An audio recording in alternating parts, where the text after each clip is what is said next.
PCOS ഉള്ള ഒരാളുടെ മുഖം കാണുമ്പോൾ തന്നെ നമുക്ക് മനസ്സിലാവും ഇവർക്ക് PCOS ഉണ്ടാവാനുള്ള സാധ്യതയുണ്ടെന്ന്. എങ്ങനെയാണെന്നല്ലേ, ഇവരുടെ ഫേസ് നല്ല ഓയിലി ആയിരിക്കും, ഫേഷ്യൽ ഹെയർസ് ഉണ്ടാവും, മുഖക്കുരുക്കൾ ഉണ്ടാവും, ധാരാളമായിട്ട് ഈ ഒരു ജോലൈൻ്റെ ഭാഗത്തായിട്ടായിരിക്കും കുരുക്കൾ ഉണ്ടാവുക.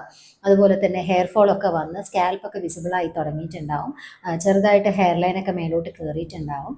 അതുപോലെ കഴുത്തിൻ്റെ ബാക്കിലൊക്കെ ഒരു ബ്ലാക്ക് ഡിസ്കളറേഷൻ, അക്കാന്തോസിസ് നൈഗ്രിക്കൻസ് എന്ന് പറഞ്ഞ കണ്ടീഷൻസ് ഒക്കെ വന്നിട്ടുണ്ടാവും. അതുപോലെ കുറച്ച് ബൾക്കി ആയിട്ടുണ്ടാവും, അടിവയറിൻ്റെ അവിടെ കൊഴുപ്പൊക്കെ അടിഞ്ഞുകൂടി. എന്നാൽ ബൾക്കി ആയിട്ടുള്ള ആളുകൾക്ക് മാത്രമല്ല PCOS, ലീൻ PCOS എന്ന് പറഞ്ഞൊരു കണ്ടീഷനുണ്ട്.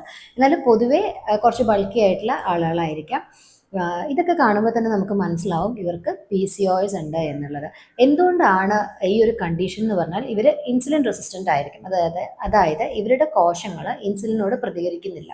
അതുകൊണ്ട് തന്നെ ധാരാളം ഇൻസുലിൻ ഉൽപ്പാദിപ്പിക്കപ്പെടുകയും ഈ ഇൻസുലിൻ ഓവറിയിൽ പോയി അവിടെ ഉള്ള തീക്ക സെൽസിൻ്റെ അടുത്ത് ധാരാളം ടെസ്റ്റോസ്റ്ററോൺ ഉൽപ്പാദിപ്പിക്കാൻ പറയും. അങ്ങനെ ടെസ്റ്റോസ്റ്ററോൺ ധാരാളമായിട്ട് പ്രൊഡ്യൂസ് ചെയ്യുന്നതുകൊണ്ട് തന്നെ ഇതൊരു മെയിൽ ഹോർമോൺ ആയതുകൊണ്ടും മെയിൽ ഫീച്ചേഴ്സ് കൂടുതലായിട്ട് കാണിക്കാൻ തുടങ്ങും.